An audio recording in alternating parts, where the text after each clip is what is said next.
اگر وہ اس قسم کا کوئی ڈیم بناتے جو پاکستان کے بچوں کے اور پاکستان کے لوگوں کو بھوک سے مارنے کا منصوبہ ہوگا تو اس کے لیے ایک میزائل ہی پھر کافی ہے، وہ بنا بنایا بھی تباہ کیا جا سکتا ہے۔ بڑی اچھی انفارمیشن دی جو ہمارے ناظرین کو بھی سمجھ آئے گی ہوگی کیا افغانستان کرنے جا رہا ہے اور پاکستان نے کیا حکمت عملی اپنائی ہے۔ دوسری جانب یہ بتائیے گا ٹی ایل پی جو جماعت تھی ایک، اس سے دہشت گرد ڈکلیئر کر دیا۔ اچھا میں تھوڑا سا ایڈ کرنا چاہوں گا جی ضرور کہ دیکھیں ایک طرف وہ ہمارا پانی روک رہے ہیں اور پاکستان کا کام دیکھیں کہ ہم اپنی کوریڈور کو اضافہ کر رہے ہیں۔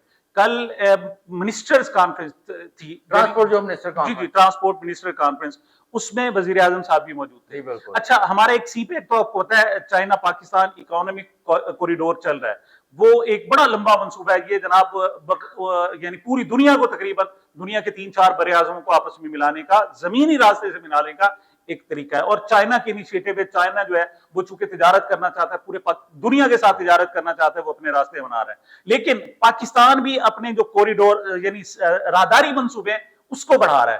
پاکستان 3 ممالک کو تو انوالو کر چکا ہے، اس میں کون ہے؟ ایران ہے اور ترکیہ ہے اور پھر پاکستان ہے۔ تو یہ ایک ٹرین منصوبہ ہے جس میں جناب ہم تہران، استنبول اور اسلام آباد کے درمیان چلے گی۔ لیکن افغانستان کی تمام تر اس احسان فراموشی کے باوجود کل وزیر اعظم صاحب نے کہا ہے کہ ہم اس منصوبے میں افغانستان کو بھی ساتھ رکھنا چاہتے ہیں۔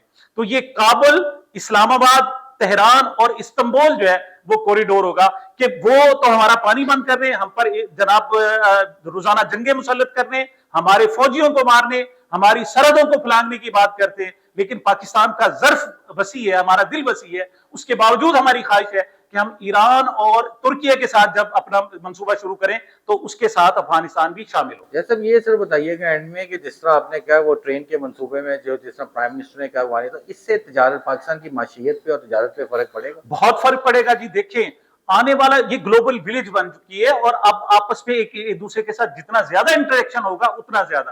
اچھا ایک بھی اس حوالے سے آپ نے زبردست سوال کیا، تصور یہ تھا کہ اب جناب زمینی راستوں کے استعمال کرنے کی کیا ضرورت ہے؟ آپ کو یاد ہے پہلے حج کے لیے جاتے تھے نا، ہمارے پاس ہم کراچی کی بندرگاہ استعمال کرتے تھے، یہاں سے بحری جہاز جاتے تھے۔ اچھا وہ 10 سے 12 دن کا سفر ہوتا تھا، اب کیا ہے آدھے گھنٹے میں ہم جناب جدہ پہنچ جاتے ہیں۔ سر آدھے گھنٹے میں 4-5 گھنٹے 40-45 نہیں سر 40-45 منٹ میں، اب مطلب پونے گھنٹے نہیں، کراچی سے 45 منٹ میں۔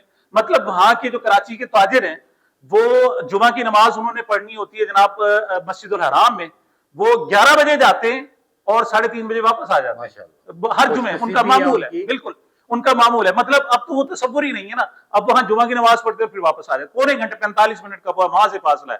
اور یہاں سے کراچی سے بھی مطلب 1 گھنٹے کا ٹوٹل بھی ملائیں تو 1.5 گھنٹے کا جناب ٹوٹل فاصلہ، اس سے زیادہ نہیں، مطلب اتنا زیادہ دور نہیں ہے۔ اب تو بلٹ ٹرین ایسی آ گئی ہیں کہ جو ہوائی جہاز کے سے بھی زیادہ ان کی رفتار ہے۔ خیر اب بات کیا ہے، کہا یہ جا رہا تھا کہ ہمارے جو ہوائی جہاز ہوں گے اس کے ذریعے ٹرانسپورٹیشن ہوگی گڈز کی، لیکن گڈز کی ٹرانسپورٹیشن ایئر روٹ کے ذریعے بہت زیادہ مہنگی ہے، بہت زیادہ، مطلب اتنی اس چیز کی کاسٹ نہیں ہوتی جس کی اس کی ٹرانسپورٹیشن پر ہو جاتی ہے۔ آج بھی سستا ترین ذریعہ جو ہے وہ زمینی راستے ہیں۔ یہی وجہ ہے کہ اب ہم روڈز کے ذریعے کے بجائے جو ٹرین ہے، ریل ہے، اس کو اختیار کر رہے ہیں، اور یہ پاکستان کی ترقی کے لیے اور کیا پوری دنیا کی اس خطے کی ترقی کے لیے ایک اہم منصوبہ ہوگا۔ اچھا سر ٹی ایل پی کے بارے میں بتائیے گا کہ دہشت گرد ڈکلیئر کر دیا گیا ہے، اس کا نوٹیفکیشن بھی نکال دیا گیا ہے، سپریم کورٹ میں یہ ریفرنس نہیں گیا، آپ بتائیے گا کیا ہے اس میں؟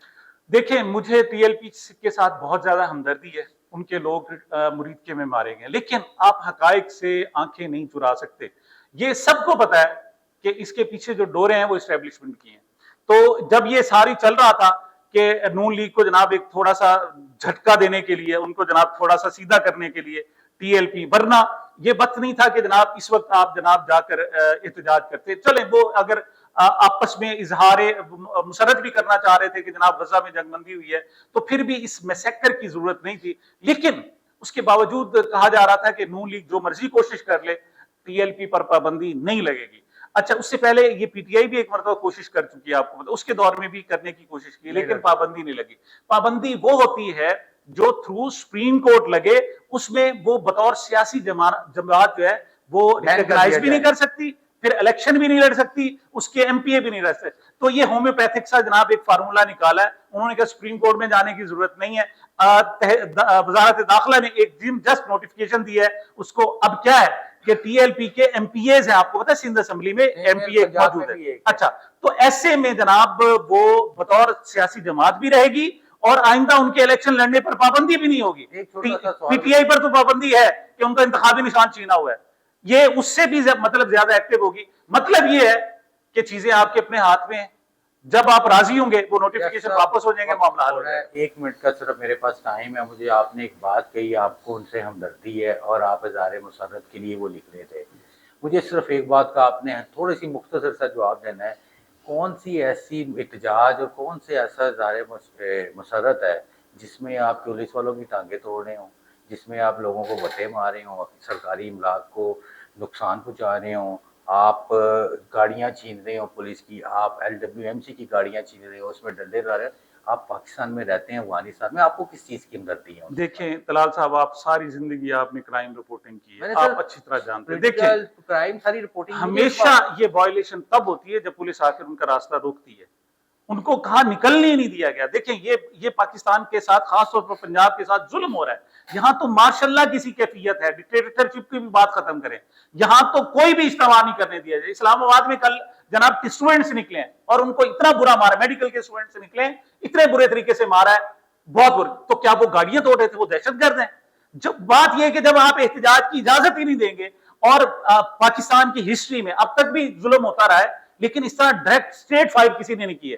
جب آپ کی ریاست ڈائریکٹ اپنے بندوں کو گولیاں مارے گی تو آخر کوئی نہ کوئی احتجاج کریں گے. یہ جو سارا جتنا بھی آپ نے سارا نقشہ کھینچا, یہ رد عمل تھا.